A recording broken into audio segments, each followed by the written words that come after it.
Hi guys, welcome back with me again in this channel. On today's tutorial, I'm going to show you how you can use the trending dreamy glow effect to have a dreamy look on your video. So first, just add your videos to CapCut and click on the effect. Click on the video effect. Then here under the trending category, you'll easily see the dreamy glow.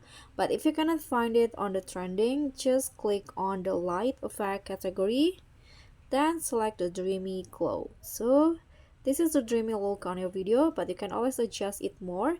You can adjust the glow, the range of the glow, size, color, and filter.